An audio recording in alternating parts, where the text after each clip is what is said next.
Okay, so you're getting ready to graduate high school, and you're obviously very heavily recruited. Now, Michael Jordan called you to try to get you to North Carolina? Yeah, yes. I was recruited pretty much by every school coming out of high school. I had narrowed my choices to five, and that was North Carolina, Kentucky, Louisville, Western Kentucky, and Georgia Tech. My father went to Western Kentucky, and it was close. But yeah, so Dean Smith and his staff came to my hometown for an in-home visit, and I guess I had mentioned to Dean, Coach Smith, during the visit that I really like the guy I think he was a rookie at the time. I really like Michael Jordan, who just played for you. And, this was before he's Air Jordan and all that stuff. So, yeah, very shortly thereafter, Dean had Michael call me on behalf of, him and, tell me how great Dean is, and playing at North Carolina, there's nothing like it. It was really cool, but I wasn't going to go to North Carolina. Right. You went to University of Kentucky. Yes, I did. I very oddly, my dream school, my whole life growing up, the University of Louisville, and they're very close to they're closer to Owensboro than Lexington was, which is where the University of Kentucky is. So I grew up idolizing Darrell Griffith and those teams that Denny Crum had, and they started recruiting me very early. Really before everyone. They were there. And but at the very last second, Kentucky switched coaches. They hired Eddie Sutton. He had developed some really good guards and put them in the NBA: Sidney Moncrief, Darrell Walker, Alvin Robertson. So he had a very good track record of that. And at the very last second, I went to Kentucky, and yeah, that's how I ended up there. Okay, so now you're a Kentucky Wildcat, and you hit the ground running. You were named the Southeastern Conference Freshman of the Year. You actually set a record for points as a freshman. You led them to the 1987 NCAA tournament, and really along the way, you're basically kicking ass. You scored over 1,000 points, and they were calling you King Rex on campus.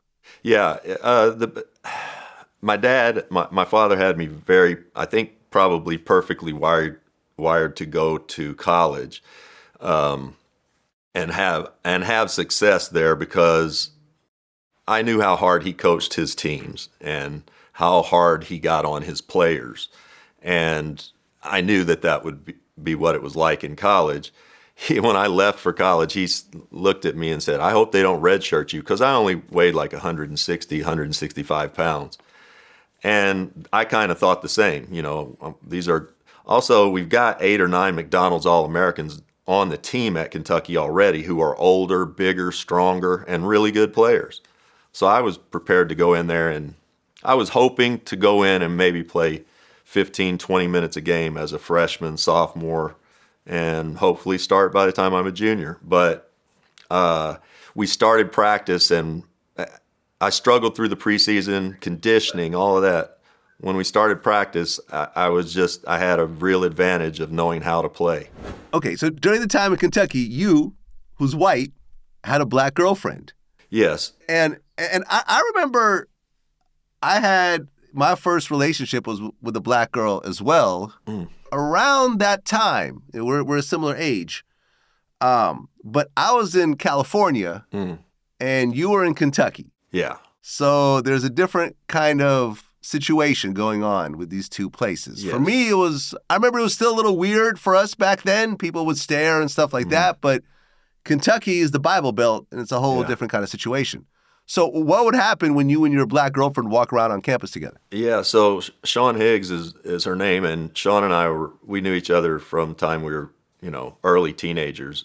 Her brother, Mark Higgs, played in the NFL. He was the best football player at Kentucky when I was there at Kentucky. Sean we're still good friends. Sean was a track star in high school. She won the state 100 meters twice in a row, our junior and senior years in high school. Folks in our hometown didn't like we were discouraged from really dating publicly, and so we hid it when we were in high school for the most part, which was just, when I think back about it, it just really bothers me. But then we got to Kentucky, UK, and we thought, we're going from a town of 60,000 people to a town of 500,000. We thought we were going to New York City, where people wouldn't care. And all the schools that recruited me, they knew Sean was my girlfriend too. So this was, I was under the impression wherever I went that was going to be okay. And we had walked to class one of the first days, and I got called into the coach's office afterwards, and he said, "Rex, people are talking. You and Sean, if you're going to see each other, you need to do that at nighttime, behind closed doors. Don't be public about it." And I thought it was a joke. It wasn't a joke, and I didn't know how to respond to it. I was 18, and I just did the most cowardly thing in the world, and I said yes, sir, to him. And I didn't follow through with any of that. We constantly tried to get caught and just make the media write about it. But nobody would touch it. And the hardest part for me was everything basketball wise was great. It was great. It wasn't easy, but it's something I'd been doing my whole life. The other part about it that was hard was most of my black teammates were dating white girls on campus, and nobody said a thing to them about that, as they shouldn't have. But I didn't understand why I was being singled out here. And, well, I knew it was just pure racism, because the people that are telling me to not do this, they haven't even met my girlfriend. So right away, I felt like they were morally wrong. I felt powerless, though. Like I didn't feel like I had anybody to talk to,